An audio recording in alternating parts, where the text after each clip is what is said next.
नमस्कार दोस्तों, स्वागत है आपका एक बार फिर से बीएससी फर्स्ट ईयर की केमिस्ट्री की क्लासेज में। देखो, कल हमने बात स्टार्ट की थी रेडियो एक्टिवता की, रेडियो सक्रियता की। तो आज हम उसमें आगे की बात करने वाले हैं। ठीक है, तो कल मैंने आपको रेडियो एक्टिवता के बारे में बताया था। आज मैं रेडियो एक्टिवता के प्रकार बता देता हूँ। देखो, रेडियो एक्टिवता दो प्रकार की होती है। एक तो प्राकृतिक रेडियो एक्टिवता, ठीक है। कौन कौन सी? एक तो प्राकृतिक रेडियो एक्टिवता और कृत्रिम रेडियो एक्टिवता। कृत्रिम रेडियो एक्टिवता,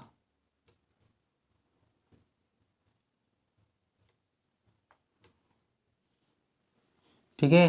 दो रेडियो एक्टिवता हमारे पास होती है, एक तो प्राकृतिक और एक कृत्रिम, ठीक है। नेचुरल और आर्टिफिशियल रेडियो एक्टिविटी, ठीक है। तो अब ये क्या क्या होती है वो हमको देखना है। अच्छा, मैंने पिछली क्लास में आपको रेडियो एक्टिविता के बारे में बताया था, रेडियो एक्टिविटी के बारे में बताया था, ठीक है। तो ये रेडियो एक्टिविटी होती क्या है? देखो, एक तत्व का जो नाभिक है अगर वो दूसरे तत्व के नाभिक में परिवर्तित हो जाता है तो इसको हम रेडियो एक्टिवता कहते हैं, ठीक है। यदि हमारे पास कोई तत्व है, उसका जो नाभिक है, न्यूक्लियस है, अगर वो दूसरे तत्व के न्यूक्लियस में परिवर्तित हो जाता है तो इसको हम क्या कहते हैं? रेडियो एक्टिवता।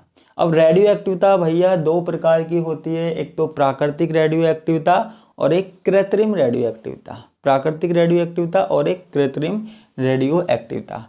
तो आज हम बात करने वाले हैं किसकी? प्राकृतिक रेडियो एक्टिवता की। प्राकृतिक रेडियो एक्टिवता,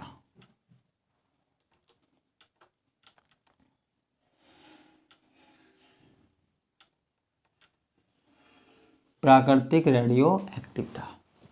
अब ये प्राकृतिक रेडियो एक्टिवता क्या होती है, कैसे होती है, वो हमको देखना है। प्राकृतिक यानी कि प्रकृति में, है ना, यानी कि प्रकृति में ही हमारे पास एक तत्व का नाभिक दूसरे तत्व में परिवर्तित हो जाए। तो मैं जरा डेफिनेशन लिख देता हूँ इसकी, तो जरा ध्यान से देखिएगा। जब वातावरण में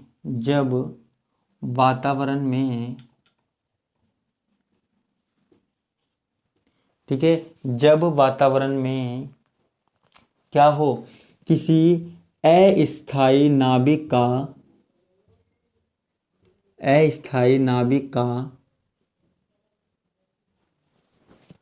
ठीक है विघटन,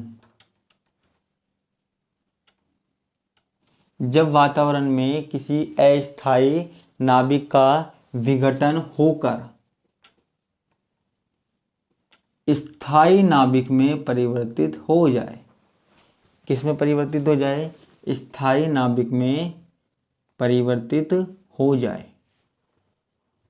ये प्रक्रिया हम नहीं करवा रहे, ये हो रही है प्रकृति में, परिवर्तित हो जाए, ठीक है। जब वातावरण में किसी अस्थायी नाभिक का विघटन होकर स्थायी नाभिक में क्या हो, परिवर्तित हो जाए एवं उच्च ऊर्जा का उत्सर्जन हो, यानी कि एक नाभिक दूसरे नाभिक में परिवर्तित हो रहा है और जो एनर्जी है वो बहुत ज्यादा निकल रही है, उच्च निकल रही है, ऊर्जा जो है वो उच्च निकल रही है, एवं उच्च ऊर्जा का उत्सर्जन होता है, उच्च ऊर्जा का उत्सर्जन होता है, ठीक है। किसका उत्सर्जन होता है? उच्च ऊर्जा का उत्सर्जन होता है। तो ये पूरी प्रक्रिया क्या कहलाती है? प्राकृतिक रेडियो एक्टिवता। तो इस प्रक्रिया को क्या कहते हैं? प्राकृतिक रेडियो एक्टिवता कहते हैं। प्राकृतिक रेडियो एक्टिवता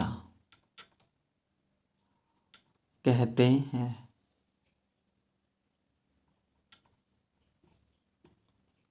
ठीक है। नेचुरल रेडियो एक्टिविटी, प्राकृतिक रेडियो एक्टिविता कहते हैं, ठीक है। तो ये हमारे पास क्या हो गई? प्राकृतिक रेडियो एक्टिवता।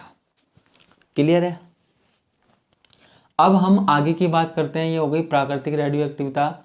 अब हमारे पास दूसरी रेडियो एक्टिवता आती है जिसको हम बोलते हैं कृत्रिम रेडियो एक्टिवता। कृत्रिम रेडियो एक्टिवता, ठीक है। अब ये कृत्रिम रेडियो एक्टिवता क्या होती है, ठीक है, वो बताना है।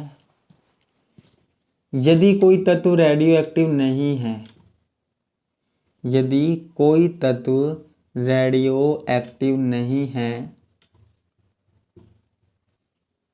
एक्टिव नहीं है, तो उसे कृत्रिम विधियों द्वारा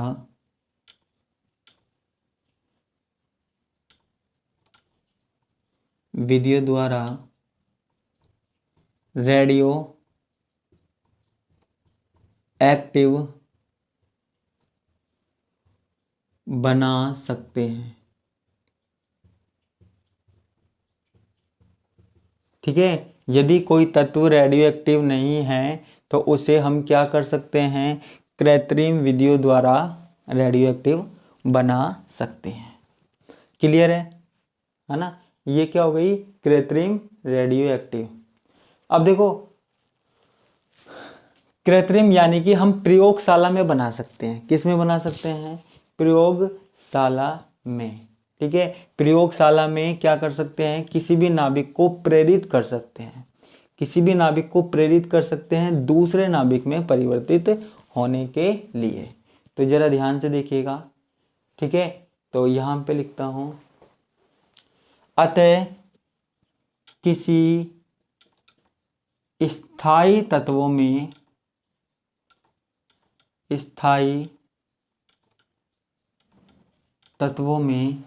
क्या होता है, अतः किसी स्थायी तत्वों में कृत्रिम विधि द्वारा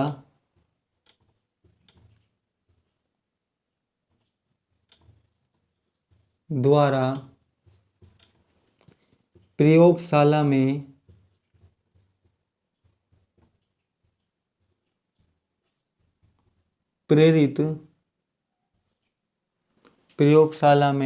प्रेरित जो रेडियो एक्टिवता है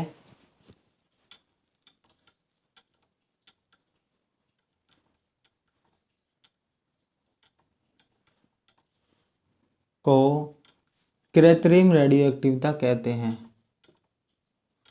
कृत्रिम रेडियो एक्टिवता कहते हैं।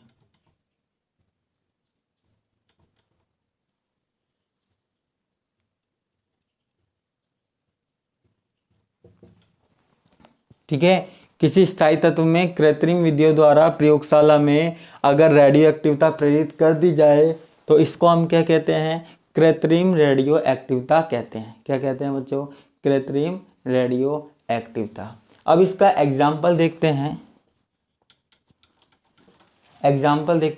तो एग्जाम्पल जरा यहाँ पे ध्यान से देखिएगा। एग्जाम्पल क्या है हमारे पास, एग्जाम्पल में हमारे पास क्या है, एल्यूमिनियम है, कितने नंबर पे आता है, 13 नंबर पे आता है ना। और लगभग इसका जो द्रव्यमान होता है वो 27 होता है ना, द्रव्यमान संख्या। तो अब यहाँ पे हम इस पे हीलियम कणों की बौछार करवाते हैं। किसकी बौछार करवाते हैं, हीलियम के कणों की बौछार करवाते हैं। किस पर, एल्यूमिनियम पर करवाते हैं, ठीक है। किस पे करवाते हैं, एल्यूमिनियम पे करवाते हैं। तो ये हमारे पास किस में बदल जाता है, ये हमारे पास बदल जाता है फास्फोरस में। देखिए ये एल्यूमिनियम है, इसके नाभिक में 2 अल्फा कण घुस गए, इसके नाभिक में 2 अल्फा कण घुस गए, तो ये 13 और 2 15, 13 और 2 15 हो जाता है।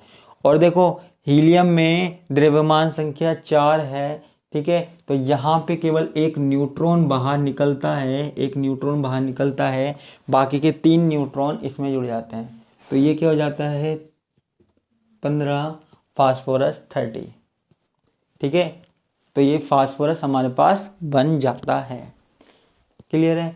अब देखो ये जो रेडियो एक्टिव विघटन हो रहा है ना हमारे पास, रेडियो एक्टिव विघटन हो रहा है, तो जरा यहाँ पे ध्यान से देखिए आगे। तो ये ज़्यादा देर तक स्थायी नहीं रहता फास्फोरस, तो ये किस में चेंज हो जाता है, ये चेंज हो जाता है सिलिकॉन में, है ना। सिलिकॉन में चेंज हो जाता है ना, जिसका द्रव्यमान संख्या 13 है और परमाणु क्रमांक क्या है 14 है ना। 30 द्रव्यमान संख्या है और 14 परमाणु क्रमांक है। ठीक है, अब आप कहेंगे कि यहाँ पे 15 था, यहाँ पे 14 हो गया, क्यों? देखो यहाँ पे जब ये इससे इसमें चेंज होता है तो यहाँ पे एक बीटा कण बाहर निकलता है। ठीक है, क्या निकलता है? एक बीटा पॉजिटिव कण बाहर निकलता है, जिसके कारण फास्फोरस सिलिकॉन में बदल जाता है।